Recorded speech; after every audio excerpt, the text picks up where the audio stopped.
First of all, thank you for letting me come hang out in the Riff Shed. I don't even know what this is, but it's something. Yeah. It's a thing. It's been great content for your channel because it changes constantly. Like monthly. Yeah. It's like, it's gonna be all paper, it's gonna be all posters, it's gonna be all skateboards. It changes every. Right now it's in between paper and skateboards. Well, I remember when I bought you all those McDonald's Happy Meals and it was like the Happy Meal zone. I still have some of them. Yeah. Yes, they're still there. You do you, man, but it's just crazy. One of the reasons I wanted to talk to you today is because my channel's about a year old.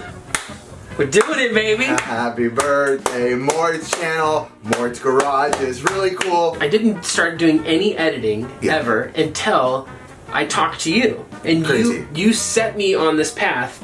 And the first video I ever edited is one of me and one of my daughters going to Disneyland. Yeah. And that was just to kind of go, can I do this? I remember. I got addicted. I know you did. I am still addicted. I can tell you are. Yeah. In a good way. Yes. In a good way. And I mean that by your output of what you put out. I can tell you're not just casually like, I'll just throw something together. You've had a few iterations of yourself on YouTube. You started out as Aaron from Retro Liberty. Yes. And then you guys went quiet, and then you came back as Riff from Pixel Game Squad. Yes. And now you've emerged as like Editor Riff. It's almost like half and half when I go to conventions. It's like Editor Riff, and people will have no idea about the show, and that's cool. I like that. But when you edit for so many people, you kind of just become Editor Riff. I talked with Phoenix Resale for a while. I'm sorry. And it was great. I know you are. It was I have to roast Phoenix. If I don't roast Caleb, what am I living for? I talked to him about like the kind of the presentation of YouTube, the kind of what people see, thumbnails. What's smart about the management of a YouTube channel. And I think anyone who wants to be serious about this has to think about that at some level. You do. He's a good guy to consult with to get information.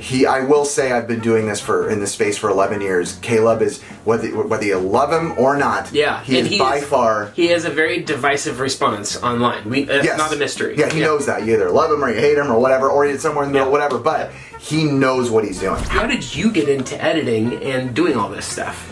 You know what? Same as you. I didn't touch editing until I started making content on this thing, YouTube, 11 years ago almost. Which is crazy. And at the time, I didn't have anybody. Not saying, you had a one in because you knew me. Yeah. I had nobody. I didn't know anybody. The only game hunting channels were like very few and far between. There was like the Game Chasers, but I didn't know them. Yeah. So I just went down the wormhole of me and you were both musicians. And so we already had that creative mind, and I was like, I want to edit these. And the minute I started editing, my brain, like you, was like, I like this, I like this, I like this, I want to be creative. Everything that came to mind, I'm like, I want to do that. Yes. I want to learn how to do that. Are you making art, do you think?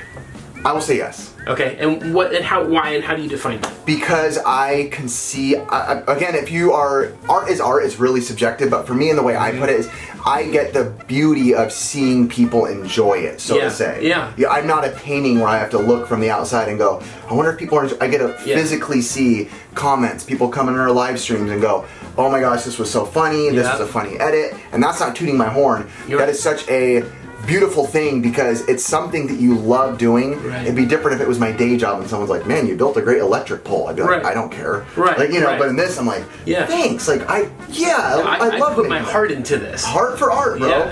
Talk about this a little more. Hear you?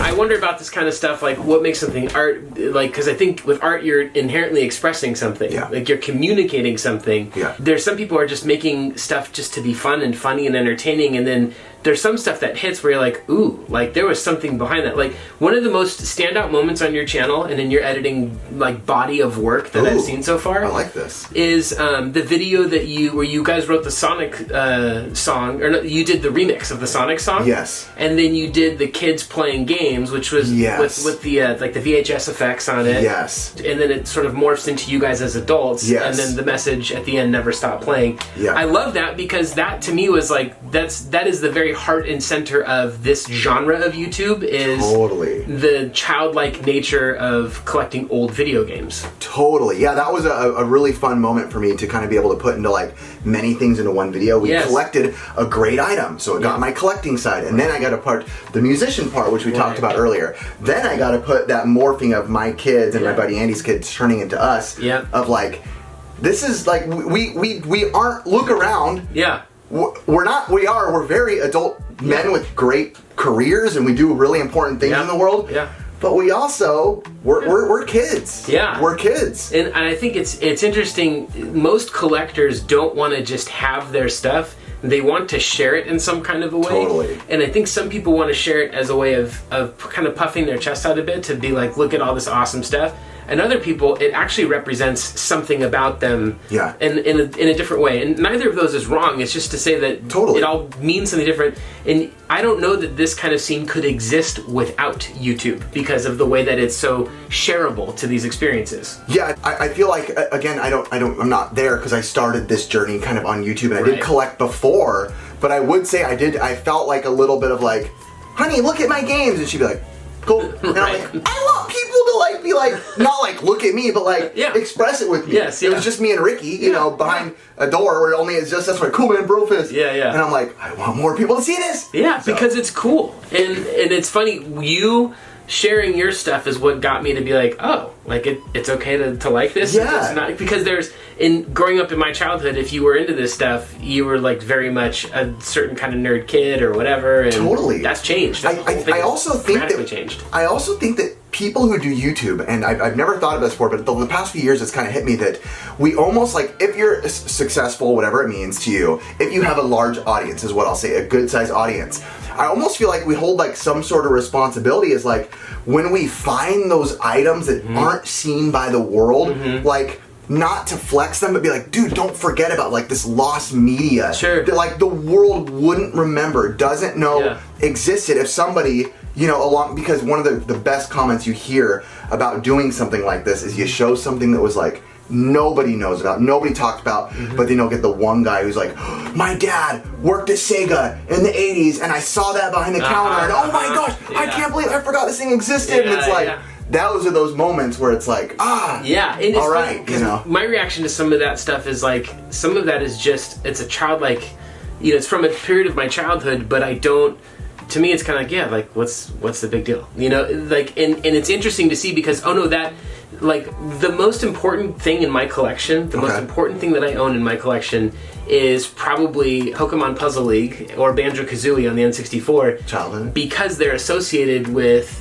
like developmental moments in my history. Exactly. Not because they're, you know, incomplete in box, you know, totally. Whatever. Or mine's literally a Super Game Boy. Yes. Because it's one that I played with my brothers. Right. And I was like, I won't sell it, but and I'll sell you the little Samson. Well, you know? And your memory goes to that place and you feel the feelings of that place, and there's something about that that's like, oh, I need to pay attention to what this is bringing up. So then when it comes to editing and putting it all together and crafting a story around it, I think it really does take craftsmanship to take those feelings of excitement and communicate it in a way that people can like really make it. And I think like you, Game Chasers, this kind of genre. My Retro Life. He's another one. My Retro Life's the gold standard. I actually think he's the best channel on YouTube. I've said it before. He has that balance of just, you feel something emotional every time you really watch feel it. something. Yeah. And I think that's what's important in editing. It's like your role is like, whatever emotion that it is, whether that's silliness, whether it's serious, whether it's hunting, whether it's going out and having fun, it could be any real estate, whatever it is, as an editor, it is your responsibility to make sure the audience is going with some sort of emotion that they feel it. When you look at what's changed from YouTube when you started, oh boy, and I don't mean like YouTube as the platform, but when you think of you as a beginning editor. So we're talking editing standards. Editing standards. Okay. You go to the swap meet, you get your footage, versus today, you get your footage, you edit it.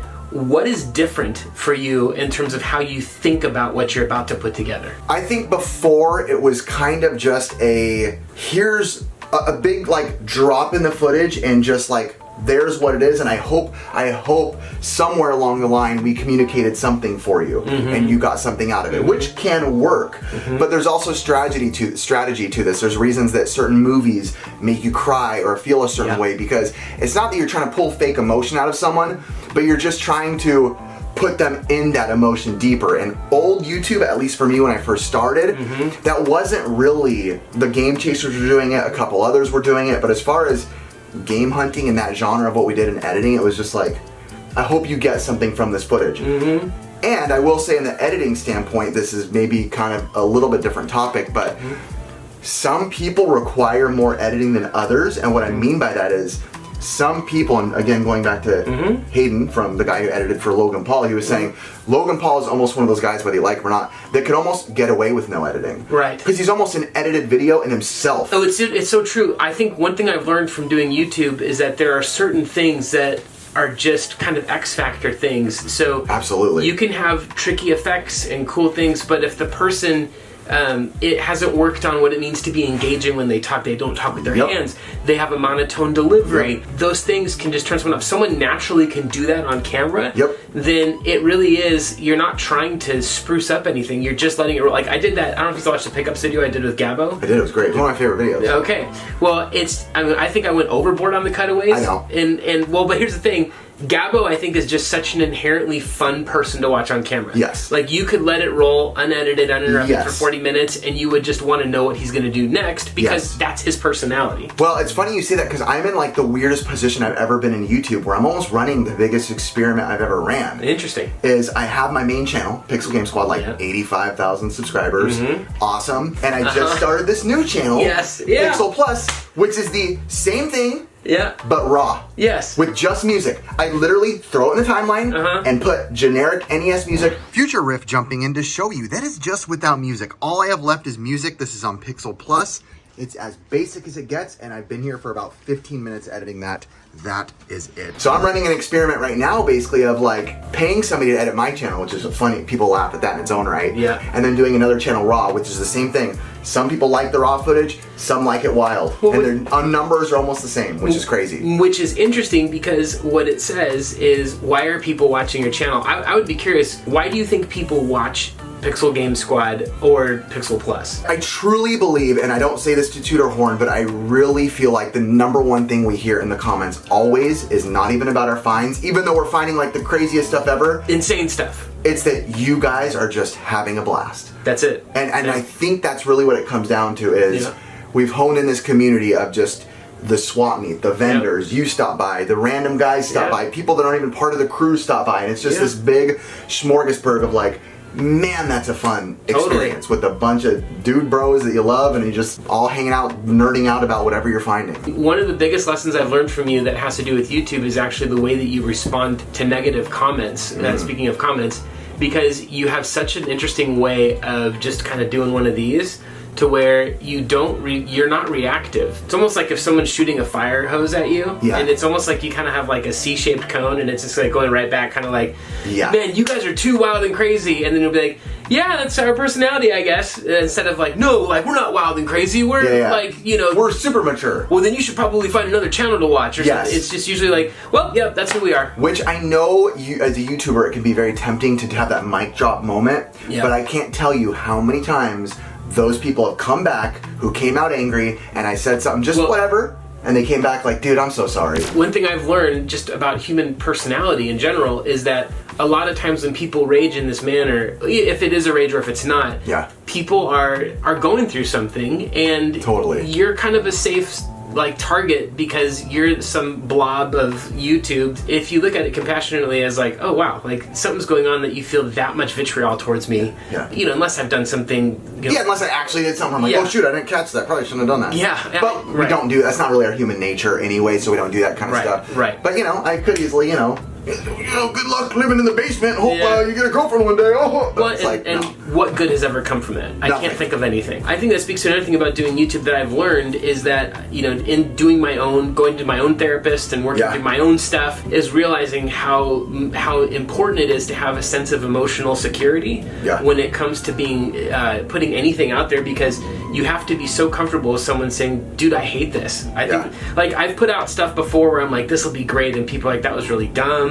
Or done it. Any of that kind of stuff. One of my favorite videos ever, it was the only video I ever deleted, and it was like one of my favorite videos ever. Really? And it was how to clean cartridges, a tutorial. And it was me goofing around, but taking it serious in the beginning. I ended up blowtorching all the games, saying it's the best way to get off your labels. And the community got so mad. It was a long time ago. And I deleted it, because I was like, and I loved the video. I was like, this is the funniest video I've ever done.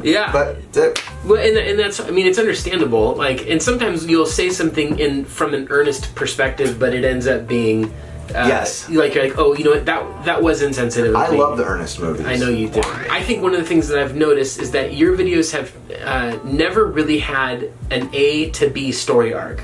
Like, for example, Retro Rick had the $10 game challenge. Yes. Where he starts with $10 and you want to see how big he can go. Phoenix does, the PlayStation project. I'm on a mission to get every Switch game, whatever it is. Whatever it is. A lot of people do that, yeah. Right. Yep. You've never had that. Never. Why?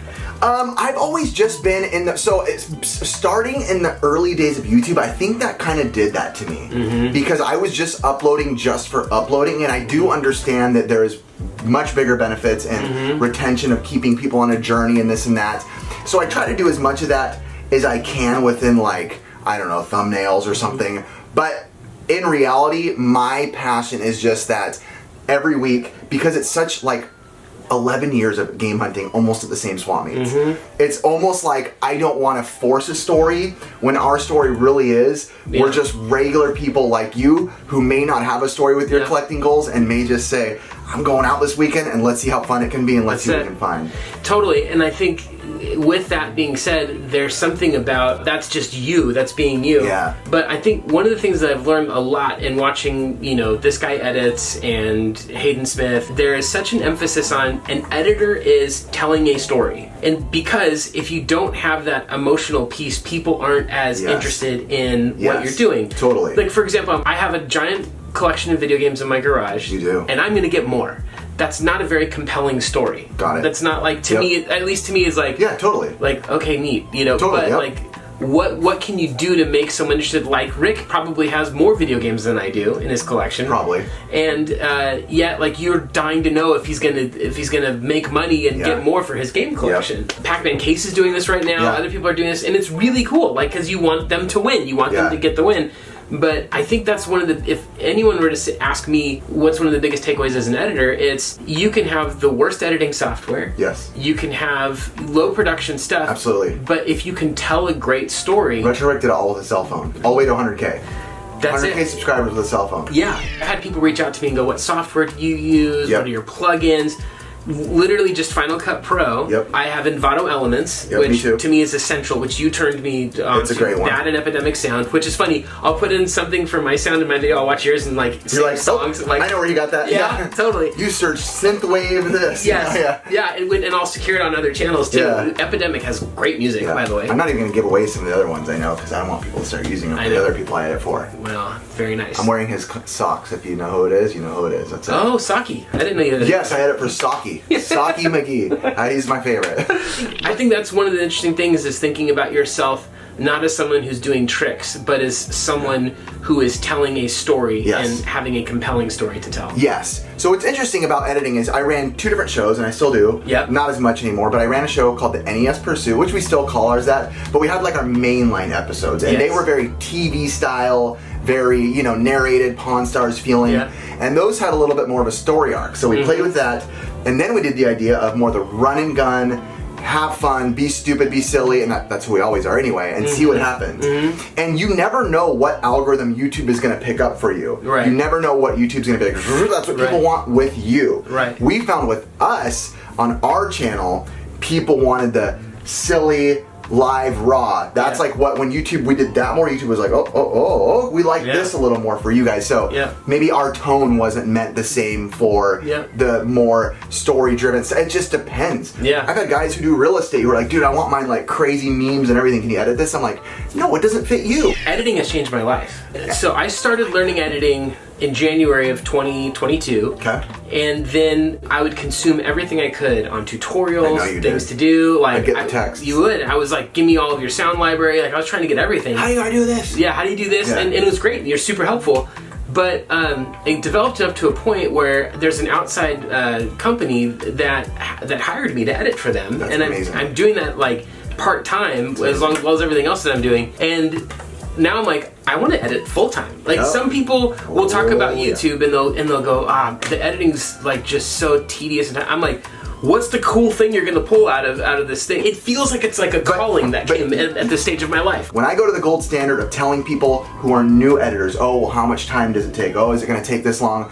You picked it up quicker than anyone I know. You have crafted a way to where when you edit and you do what you're doing, sometimes when people are learning to edit and they learn all the tricks and techniques and they apply them, sometimes they don't land and they don't work. Right. There's a lot to be said about timing. There's a lot to be said about structure. There's a lot to be said about blank space. There's a lot to be said about all of that. And some people can know it all and not be able to apply it correctly. Totally. You absolutely can apply it. How do people continue to get better? I would say, and this is one of the first things I was ever told when I first started YouTube by NES Complex. He said, when you're watching a video and you see one of those videos that just hits you and you're like, dude, that's good. Like, I love that editing. There's nothing wrong with saying, I gotta figure out a way to copy that. But that's film. Exactly. Filmmakers copy, like in the movie Shutter Island, there's a scene where a character's running down a spiral set of stairs. Scorsese literally stole that shot from a movie called The Red Shoes. Oh, there's... As a way of paying homage. Wes Anderson, one of my favorite filmmakers of all time, every one of his movies, there's almost scene for scene copies,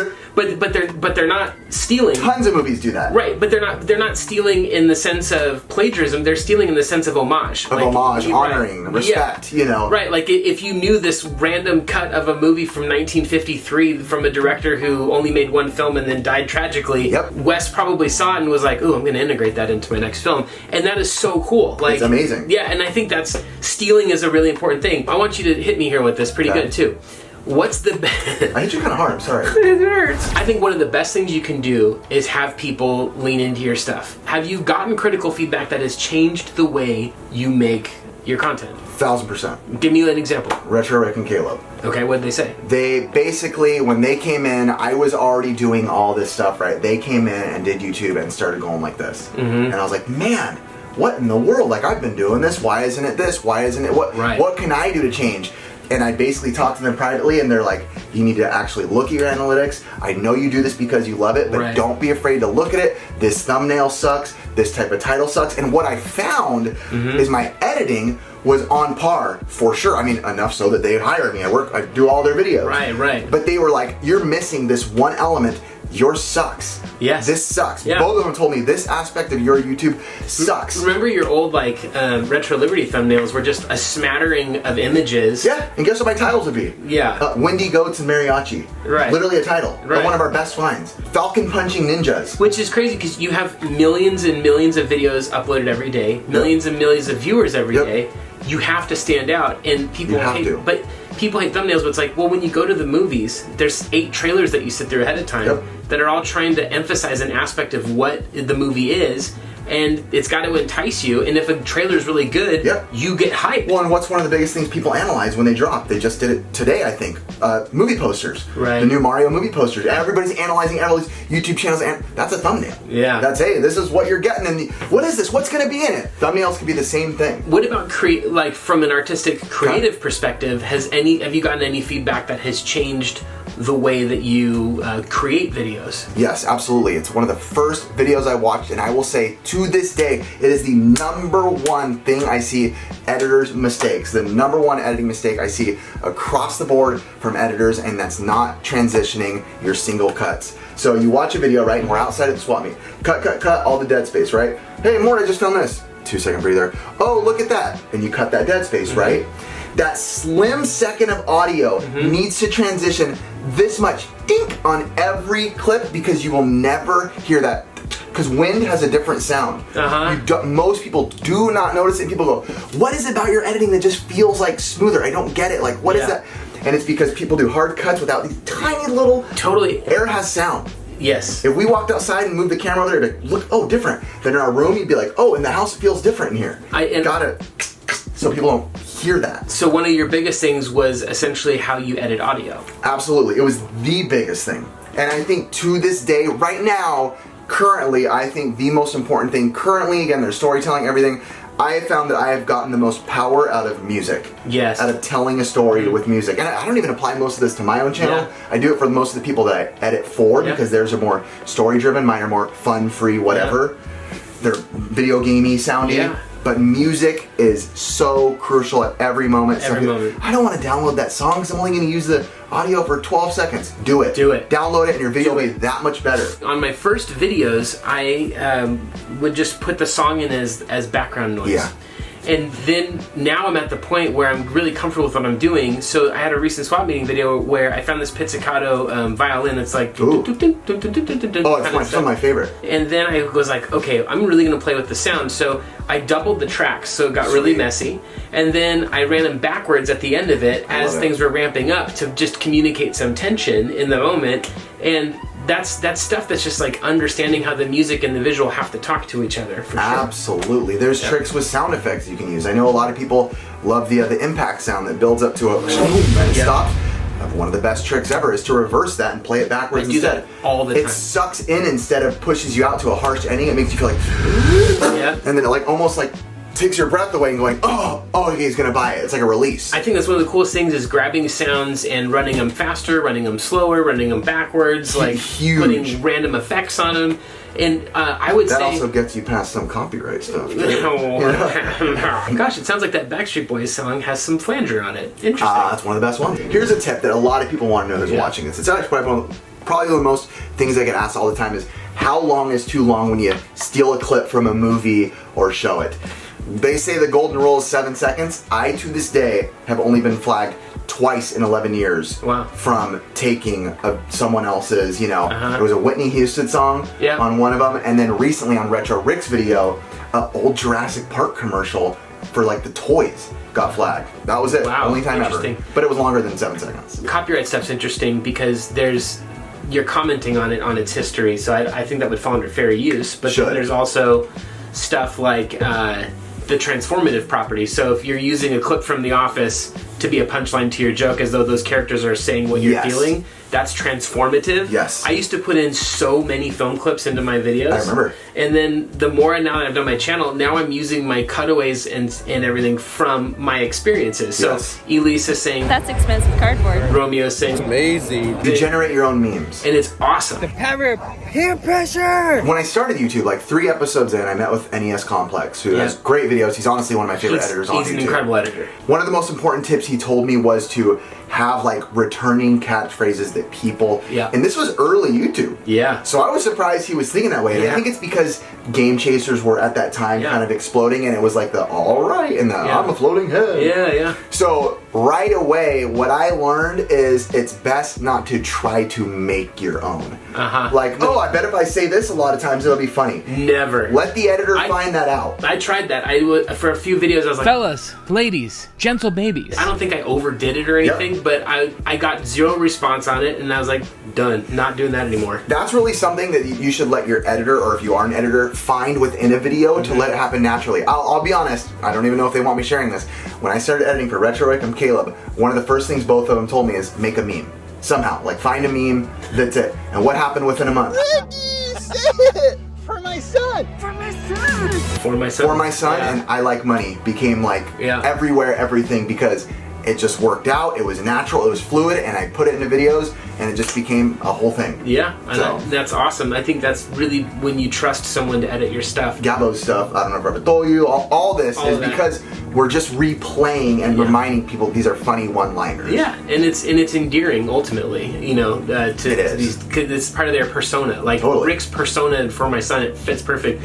Phoenix's persona, even though I think people see him as like only wanting money, that's a real overextension of that aspect of his personality. Well, what people don't know about Caleb, and I don't know if Mr. Moneybags would want me to share this, but he is one of the most generous people I've ever met with money, and I'll just leave it at that. Have you seen the Retro Wolf video where he gives him Pokemon box? I mean, I edited it. Did you forget what we're doing here today? Did you forget what we're doing here today? I want to know. You can ask me like rapid zingers if you want, bro. Okay, I will. But we're hitting 45 minutes, I think, pretty soon. So. I want it fully edited. This is an edit about editing. It has to be your best edited video ever. Literally. I want like cinematic cuts throughout. You should see the interview I did with Caleb. Right now, I want to be holding on to Titanic end of the ship. I'll give you a moment. Okay, thank you. But with music that doesn't match. Okay.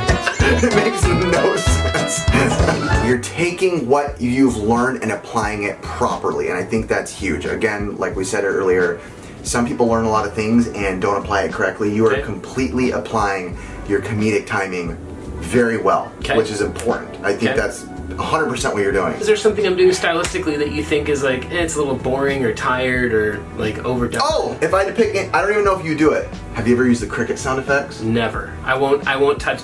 The best one is the Simpsons sound effect, which is anytime, I learned this, I watched a comedian say this, anytime someone tells a joke and it's not funny, in the Simpsons, someone will make a comment, it'll cut to the crowd for about 3 seconds, and then you'll just hear in the back corner of the room, oh, a little, that cough shuts down. You cannot. What's your comeback going to be? Yeah, like nothing. I was gonna say if you ever use the cricket sound, that would be my most overused thing on YouTube. Here, I intentionally avoid the SpongeBob meme. 30 seconds later. Me too. And Jared, I love you. I have to admit, he used it in one of my recent videos, and it was one of those videos where I already sent him a lot of revisions, so I didn't have the heart to tell him to cut it out. Yeah. I hate the SpongeBob I hate Eternity Late. They were funny, but let's move past. Maybe the first month, and then we're good. Here's the biggest tip for editors. All of them. Memes are funny. Big, fat, hot, juicy beans. Cutting things in, like from stuff, but make them your own. Okay, this is actually really important. Take an existing thing and add your own mouth to it, or your own eyeballs, or something that makes it weird. Big, fat, hot, juicy beans. And this is how I sit with all my guys. It's like, hey man, hey bro. I felt very uncomfortable. Big, fat, hot, juicy beans. If you are a new editor, if you're getting into this, what are some just quick anecdotal words of wisdom that you would give, or tricks that you use? I'll start to kind of set the tone here. Go ahead. If you aren't using J&L cuts, you need to use them on like literally every frame. I think you always have to have audio overhanging between the two, and you can get so much more. It just moves the retention and smoothness. It's so much better. So I think if you don't know what J&L cuts are, there's about 10,000 YouTube tutorials on what they are. Go watch one of them.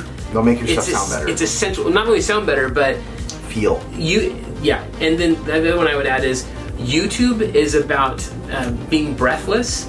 Cinema is about taking breaths. Is about like creating space. But YouTube is about just move forward, move forward, move forward, move forward. I can't in the middle of a movie at the theater click something and watch a new movie. I'm in it. I like that. Never thought of it. Whereas YouTube is like, I'm going to click the one that's right on the side of my recommendations right now. Totally. And YouTube demands breathlessness, I think. So that's one thing. I will literally go in, and if there's a half a second or 1 second pause, I will literally cut it. Unless you're obviously like creating a movie on YouTube or something. But right. If you're just YouTube wants certain things, the algorithm will teach you. I will spend hours on each video, just like with a toothpick, just going through and cutting things where I can. Okay, give me one of yours. My biggest advice would be, and it's what I do, and it really helps me, is never be satisfied no matter how good you think you are. And what's helped me is subscribing to, you edit with Final Cut, subscribe to every Final Cut pro tip guy you know. You edit with Premiere, subscribe to because those videos will pop in your feed when you go on a run, when you're doing whatever, hit play and learn something new every day. Because these what are they? The programs always are changing too. And they're endless. Final Cut recently only added like a year ago keyframes that follow around what you do, tracking. They added tracking recently. Before you had to keyframe each thing. Like, learn these things, you'll get better and easier. You get better quicker. That's one of the coolest things about editing, is you will always have something that you can do different on your next video, or new that you can do. That 40-minute Gabo video was originally an hour, and I went to town on that thing. It took me like 3 weeks to edit that. So what this video is really about is, if you guys need to want to hire us, we're like $700 an hour. We got you. Don't need to waste your time learning all this crap. Let us do it for you. Smile like you mean it. It's good. I like that. Best YouTuber of all time. Go, quick, hurry. Girlfriend reviews. Not a question. Okay, I'm gonna say my retro life. Worst YouTube channel of all time. Worst YouTube channel of all time? Worst. Crappiest. Worst. Stupid. Besides Phoenix Channel. Probably Pixel Game Squad. Well, thank you for letting me crash your garage and hang out and chat about editing. And thank you, seriously. I have a gift for you though. Uh-oh. It's You gonna fart? No, I got you. It's to say thanks for a sports Walkman. Wow! I never wanted one of those.